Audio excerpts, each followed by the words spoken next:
You might have seen little diagrams of them. The mitochondria are basically the energy factories, the energy factories of the cell. And what they do, they take the glucose from the food we eat and they metabolize it into energy molecules. They're called ATP. It's not important what they call adenine triphosphate, but they're the currency of energy that the body uses. So I'll just go through it again. The body takes in glucose, it's absorbed through the gastrointestinal system, it gets into the cells, and then the mitochondria, these little energy factories, metabolize it and produce energy molecules, the ATPs. And the ATPs are what the body uses to run itself, right? To build up proteins, to create hormones. Any process in the body needs energy, and all the energy comes from ATP. Now, what Otto Warburg discovered, and very, very elegantly demonstrated too, is that the first lesion that you see in cancer, so when you look at really early cancers, the nucleus looks more or less normal, but the first thing that's missing is the quality and quantity of mitochondria. So he actually studied, there's about 1,000 mitochondria in each cell, and the bloody assiduous bastard got out there with his microscope and counted them. And what he found, basically, that early in the cancer process, the lesion appears to be in the cytoplasm, not in the nucleus, and it appears to involve the mitochondria, in that there's a smaller number of mitochondria, and the ones that are there don't look quite normal. Right? So it appears that he created what they call the metabolic theory of cancer, and that's what we're going to be talking about today, because I do think it has therapeutic efficacy. Now, more than that, then he went on to study the actual biochemistry. So after looking at the anatomy of the cell, then he started studying the biochemistry. And what he found was the first lesion that was detectable in cancer, by a lesion I mean the movement away from normality. So the normal process is you get one molecule of glucose, you metabolize it, and you get 28 ATP per glucose molecule. That's what you call aerobic, or with oxygen, aerobic glycolysis. Glycolysis means you break down glucose in the presence of oxygen. So the terms are easy to follow. Aerobic glycolysis, right? 28 ATPs from each glucose. But when you study cancer, they've lost the ability to use oxygen in their metabolism. And they've reverted to a primitive form of metabolism called fermentation.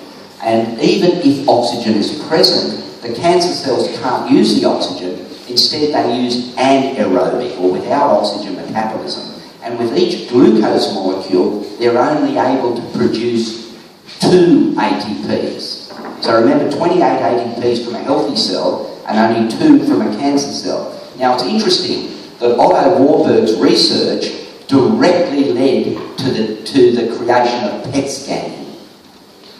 PET scanning stands for positron emission tomography. And what it is basically, it's an enormously complicated technical process, but in principle it's fairly straightforward. And what it involves doing, you get a radioactively labelled glucose molecule and inject it into the patient. Because the cancer cells are so inefficient at using glucose to metabolize into energy, they take up a lot more glucose. They call it glucose avidity.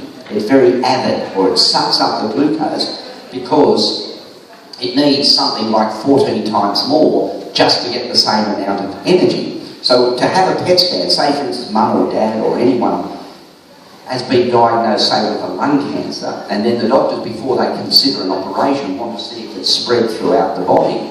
They give you this radio-labelled glucose, leave it for a number of hours, and the cancer cells differentially accumulate the glucose. They suck it up at a much, much higher rate, and then you put someone under a gamma camera and you can see just where the glucose-avid metastases are. It's quite an elegant process at looking at the whole body and getting an idea of where the cancer is and how active it is. And it's all based on the work of Otto Warburg.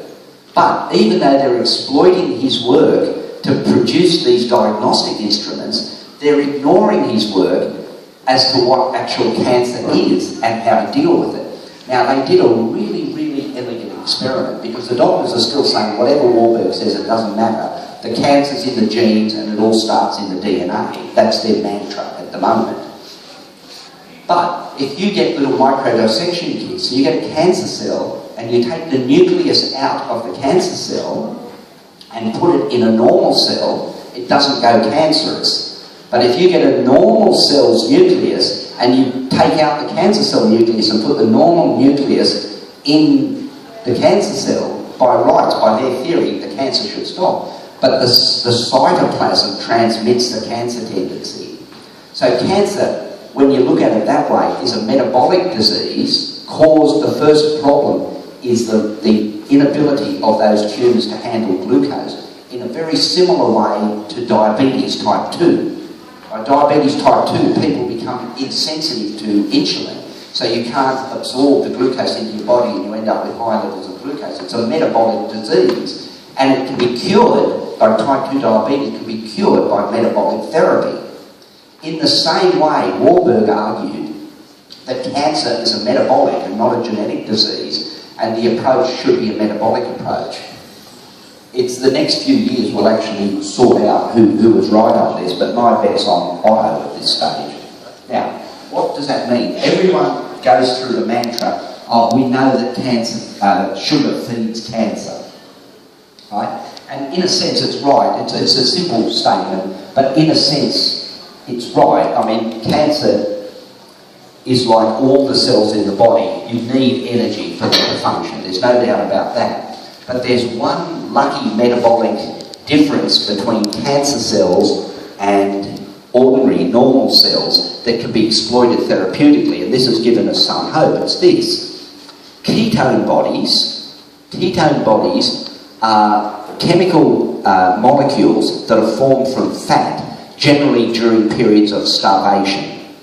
So if you stop all oral intake of glucose or food of any sort, after a while the glycogen in your liver is depleted in a day or two, and then the body starts manufacturing these ketone bodies. Now luckily the human body can run fairly well on ketone bodies. And even though the brain prefers glucose, in extremis the brain can run on ketone bodies as well. Luckily the cancer can't.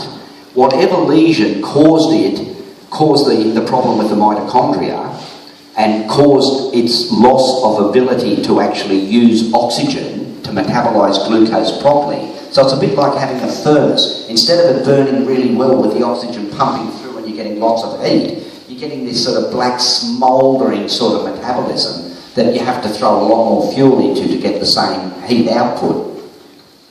The cancer cells can't actually use ketone bodies, right? So the idea of induced ketosis, and ketosis simply means a state where you starve the body sufficiently to produce a lot of ketone bodies. So your body can run fairly well on it, but the cancer is now under fairly severe metabolic stress. That means it's got no energy because it can only run on the glucose, and it simply won't have enough metabolic drive to multiply and spread. Okay? It's a simple theory, but it's one that's been borne out in practice. There's a mountain of work, and most people don't like this. There's a mountain of work that indicates that calorie restriction is strongly associated with longevity and freedom from disease. Right? Sorry, it's bad news, but it's the way it is. The less you eat, basically to a point, the longer you live. And I've done this time and time again with different animal work and things like that. And the effect isn't subtle. It's not like you get 10% longer life or something like that, or reduction in tumours. The effect is quite dramatic. And it's given rise to a whole lot of intermittent fasting regimes and things like this. Now, when you actually try and approach the issue of metabolic treatment of cancer, you run up against the fact that no matter how few calories a person's eating, they still need all the nutrition that comes with it. And it's very hard to actually have a calorie-restricted diet and get all the nutrients you need, just because the foods are often not that nutrient-dense. Luckily, since we've discovered the nutritional benefit of hemp seed, it's allowed us to create a ketogenic diet that are still replete in nutrients.